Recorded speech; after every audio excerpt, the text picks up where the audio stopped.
Hello everyone! So this is my next video related to a story of my first tanks. And of course my first ever tanks have very complex, convoluted, dramatic stories.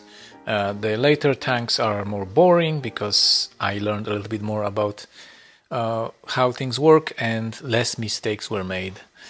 So in this maybe first 2 or 3 tanks, you're going to hear a little bit more about my past mistakes.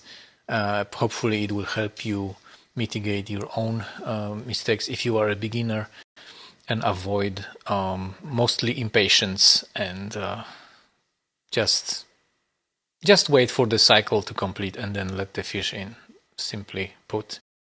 So this is my very second ever tank. 22-gallon long rimless tank from Lifeguard Aquatics. Now the 16-gallon long tank, the very first one I ever made, seemed like a giant tank. 22 gallons made me feel like I ran a branch of New England aquarium in my room. Of course, with time that scale changed, and now I feel like my largest 42-gallon tank seems like one of the nano tanks. I'm actually thinking about someday getting a much larger tank. And the largest ever tank I ever set up is a 66-gallon that is doing very well. It's something that I set up for my building manager downstairs in the office. So the stories of these first 2 tanks overlap because I've been kind of setting them up almost simultaneously, and I committed a whole array of beginner mistakes with both of them. I was quite sure that while the first tank was going to be a fully planted green tank with grass carpet, inspired by a green machine, check it out if you haven't. I was obsessed with that channel. So this one was going to be a black water tank for the neon tetras mostly, and maybe some autosynclus. And it was set up as such. So having some difficulties with my Rasbora tank I mentioned before, I decided to set up the tank according to the Wallstad method right away. Unfortunately, I resorted to quite a complex hardscape, and I used a questionable sand that I just borrowed from a little beach at the lake. So while the tank looked good aesthetically, it fell short in terms of setup that was safe for the fish. So it turned out that the skimpy amount of plants I used couldn't keep up with the ammonia spike, and the neons started to show first signs of stress. After a few deaths, I managed to bring most of them back to the fish store, while I was able to put one survivor that I couldn't catch earlier in a makeshift hospital tank with the Rasboras that suffered my ineptitude in my other tank. So this one neon went on to be quite a robust specimen. I think he's still alive in the existing tank, but I can't really tell them apart anymore. He became the dominant male in the next school of neon tetras that I added once the conditions were stable.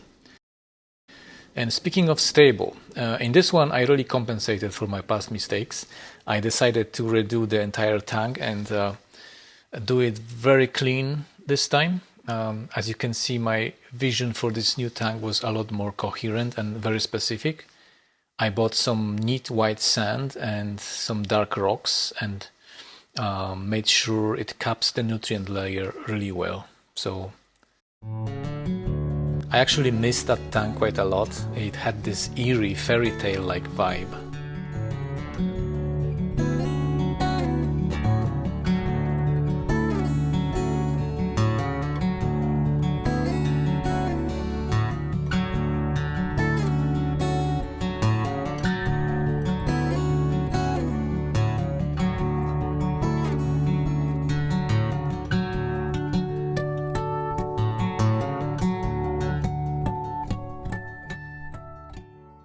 All the plants were red.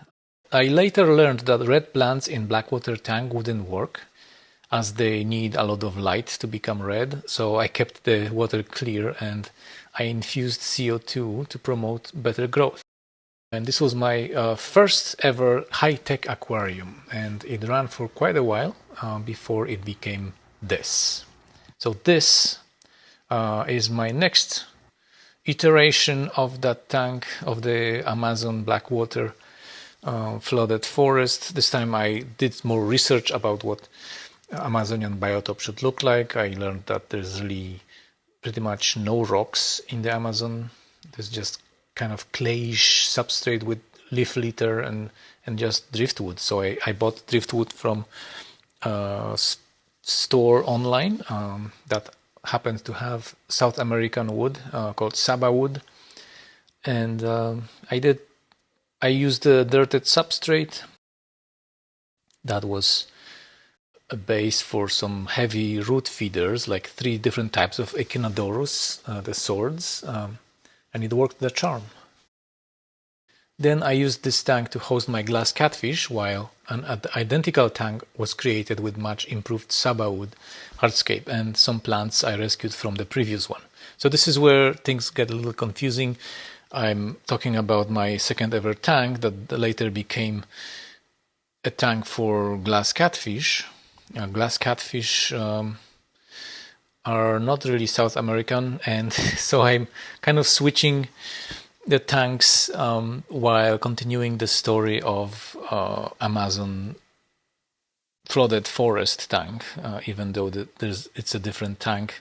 I'm not talking about the tank as an object itself, but tank as a concept. I hope this makes sense and it's not too confusing for you. Basically, I continue the theme of the neon tetra tank while I switched the old tank for the new tank, and it had to be done this way for strategic reasons. A little bit of Tetris in a tiny fish room. So I kind of stuck with the Saba wood. Even with the new rendition, I managed to find even nicer pieces of driftwood. And this is the current version, the one I'm working on right now. When it comes to filtration, I decided against the canister filter for maintenance reasons, and because I'm traveling a lot, I'm kind of worried about canister filters malfunctioning. So I kind of resorted to the internal filter with a sponge and some ceramic media. But it had to be compensated by creating a lot more surfaces for beneficial bacteria to grow in the substrate itself. So the way I understand filtration is that filtration is always important, and there is really no such thing as a filterless aquarium. If we don't hook up a robust filter to our tank, we still need to compensate for the filtration by providing plenty of surfaces for beneficial bacteria to grow and make sure there is enough plants to absorb the nitrates resulting from the cycle. So deep substrate with a lot of lava rocks or other porous material under the sand or gravel is the easiest way. And if you are not able to create such a deep substrate, then you have to create that in an external filter, which becomes your substrate. If you decide to create a deep substrate filtration, the gaps between the pieces of these materials get oxygenated by the roots of the plants, and the nitrifying bacteria have an optimal environment to grow. And adding a gentle flow helps move the water around, eliminating dead spots. So if you hear someone says, I made a filterless aquarium, be a little bit skeptical.